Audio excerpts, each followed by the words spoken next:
Olá, boa tarde.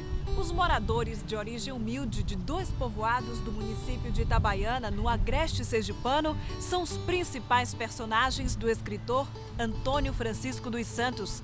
No livro Os Tabaréus do Sítio Saracura, o autor descreve a trajetória dos seus descendentes, a saudade de um povo simples e as recordações da infância.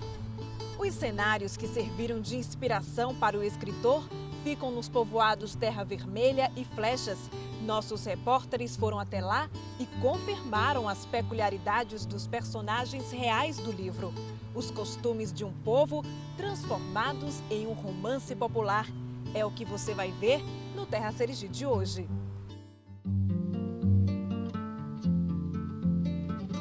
A ave de plumagem preta e pernas compridas, de andar elegante entre as plantas aquáticas, aparece na capa do livro.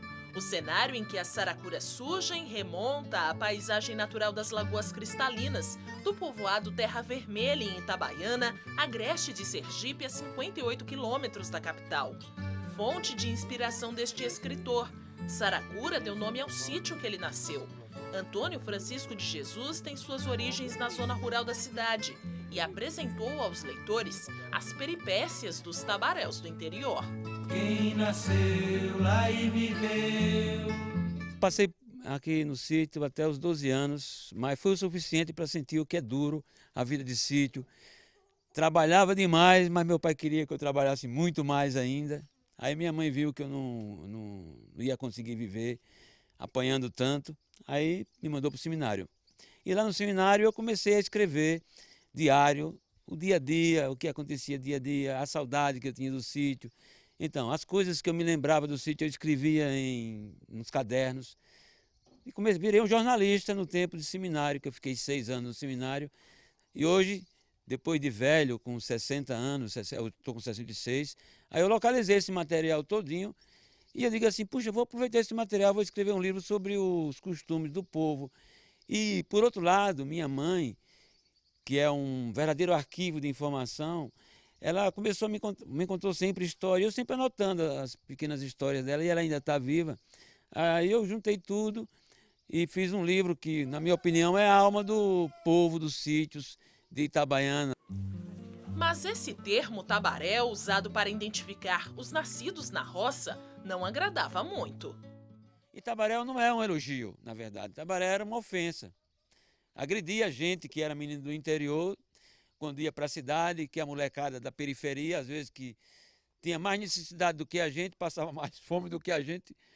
Aí os moleques da periferia gritavam, ô Tabaréu, aquilo ofendia a gente pra caramba. A ideia de falar sobre os tabaréus do sítio Saracura e descrever a trajetória dos descendentes de seu Bernardino, ferreiro conhecido da região, veio da saudade e do orgulho das memórias da infância. Seu Antônio começou a escrever o livro quando não morava mais no sítio em que nasceu. Os personagens do livro são reais e basta andar por essas terras para encontrá-los. Dona Bernadette e seu Antônio são primos. Foram criados aqui em Saracura e há 40 anos vivem uma linda história de amor. Eles contam que têm 3 filhas, 4 netos, mas na hora de dizer quem conquistou quem, é uma confusão. Ela que era minha prima, não me deixava em paz. É mesmo? Pertinho, brincando de casinha, essa coisa, sabe como é que acontece, né? É verdade essa história? A senhora que ficou de olho primeiro? Foi ele. Foi. Ele foi ele primeiro. Como é? Boi de manga, com os pauzinhos nas perninhas, né? Aí começou. Não tinha boneca, não tinha naquele tempo. Fazia de manga verde. Terminou, né? Era. A vida era essa, minha filha. Contas à parte, os versos de seu Antônio Francisco mostram a vida, a personalidade desse casal típico do interior e a participação deles na história. Bernadette era a irmã mais nova e que trabalhadeira como ela não tinha por aqui na região, que ainda hoje não tem. Tanto trabalhava como gostava do trabalho de sítio. E tanto gostava que ainda hoje continua. Ela está lá no livro em várias oportunidades. Findou uma época ela sendo a gerente. Meu pai tinha uma fazenda em Ribeirópolis, uma fazendola em Ribeirópolis, e aí ele sumia durante a semana e o sítio ficava por conta de alguém aqui. Quem ficava? Inicialmente foi Marinês, a irmã mais velha, depois Marinês casou, ficou Bernadette. E aí ela que botava ordem nas coisas aqui. Hoje é dia de farinhada, todo mundo trabalhar. E eles também estão juntos na lida da roça diária. O sítio tem 16 hectares. Cana, milho, macaxeira, melancia, tem plantação de tudo um pouco. Os outros filhos e netos de seu Bernardino tomaram outros caminhos. Alguns estão em Aracaju. No sítio ficarão apenas os dois, que trabalham praticamente sozinhos. Se um precisa, outro vai lá e ajuda. Aqui é assim. Ninguém tranca a porta pra ninguém. Tá entendendo?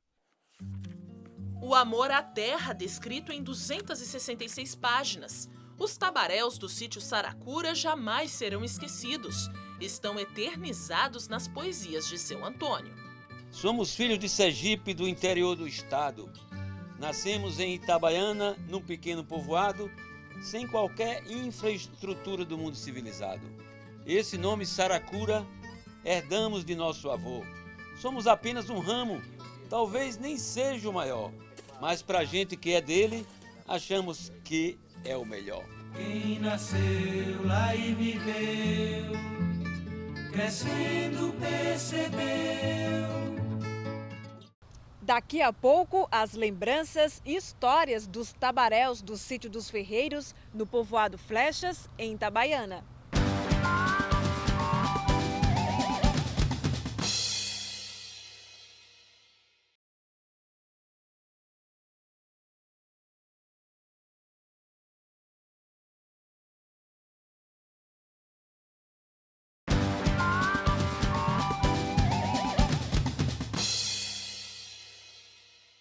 Os instrumentos antigos na velha tenda ainda estão lá e a casa de farinha, construída no século XIX, permanece abandonada.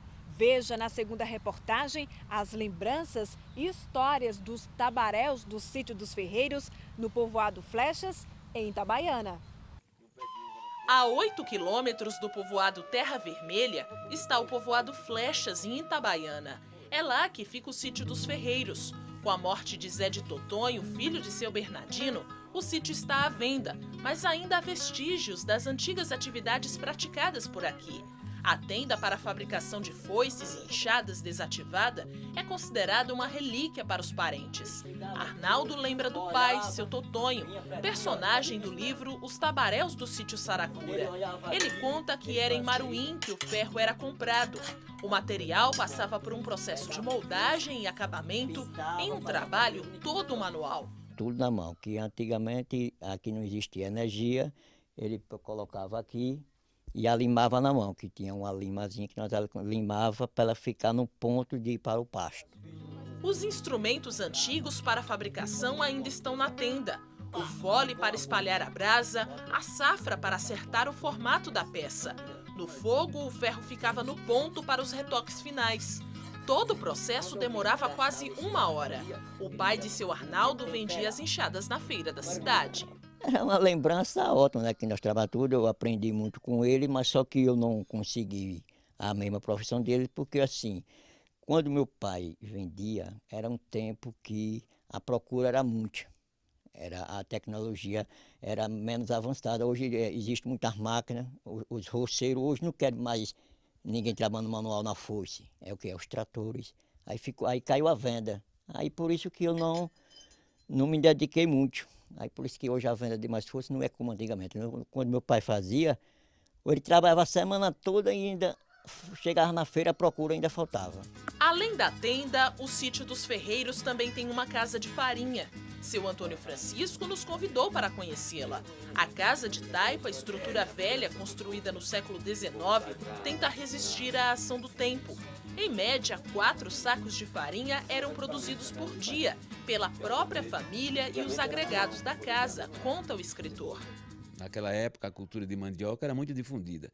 Não em si pela farinha só, que era o alimento e que dava algum dinheiro, mas pelos subprodutos que a farinhada gerava, como raspa, croeiras, mandioquinhas pequenas, a maniba, que se arrancava, que era comida para o gado. E todo o sítio, normalmente, mantinha um pequeno criatório de gado, uma vaca de leite, sempre parida. Para isso tinha que ter umas 3 vacas, porque uma paria, a outra parava de dar leite. E aí, esse movimento do sítio é que fazia com que se criasse os filhos de barriga cheia e que se pudesse depois produzir pessoas inteligentes e não dementes. O chefe da família, que era mais forte, ia arrancar a mandioca na malhada, que era dura de arrancar. Os meninos, a mulher, e normalmente trazia toda a mandioca em cestos na cabeça, era colocada aqui dentro de casa. Depois que arrancava o tanto certo de fazer aquela farinhada, aí vinha se raspar, todo mundo começava a raspar a mandioca com faquinhas amoladas. Mas a estrutura deteriorada revela o abandono. A cidade começou a crescer e o magnetismo da cidade começou a atrair as gerações mais novas. Por quê? Tem colégios próximos das suas casas para os filhos, aqui também começou a aparecer agora, mas um tempo atrás não tinha. E depois tem médicos fáceis, tem televisão, tem vizinhança para se conversar, tem um aconchego maior da comunidade, tem a igreja encostado para se assistir missa. E aqui não tem nada disso, aqui só tem à noite o grilo cantando. A lavoura, o pasto para a criação do gado, as fruteiras, a propriedade tem aproximadamente 10 hectares de terra e fica aqui na parte noroeste de Itabaiana, lugar que guarda histórias e desperta principalmente as lembranças de quem viveu aqui. Conta a lenda, conta minha mãe, que é quem deveria escrever os livros era minha mãe, porque ela sabe tudo sobre as festas, sobre as origens, sobre Matapuã, que Lampião passou por aqui. Nenhum livro fala sobre isso, nenhum livro, apenas os tabaréus do sítio Saracura conta. Um pequeno grupo, com Lampião à frente, veio e ficou arranchado ali na beira do Riacho das Flechas, durante uma semana. A família, uma parte foi para Itabaiana, os mantimentos, as coisas importantes da casa foram enterradas no pasto e debaixo das árvores do quintal, dentro de caixotes, porque se o Lampião chegasse não encontrava nada. Meu avô continuou na tenda, trabalhando o tempo todo e preparado para a chegada dos cangaceiros, caso viessem. Mas eles não fizeram mal a ninguém. Eu lembro aqui a gente brincando, que tinha um campo de futebol, tinha um açude ali que a gente tomava banho aqui. Foi muito bom o tempo que eu passei aqui. Tanta história para contar que rendeu um livro. Os tabaréus do sítio Saracura revelam também a tradição dos ferreiros em Flecha e a saga de um povo forte. Sinto muito orgulho de ter nascido aqui, de ter me criado aqui, de ter vindo aqui a esse mundo maravilhoso, apesar de um pouco abandonado agora, porque a cidade ofereceu vantagens maiores aos seus moradores, mas aqui é onde está o meu coração. E daqui desse lugar é de onde saem as histórias que eu conto nos meus livros, nos que eu escrevi até agora e nos que eu vou escrever até o fim da minha vida.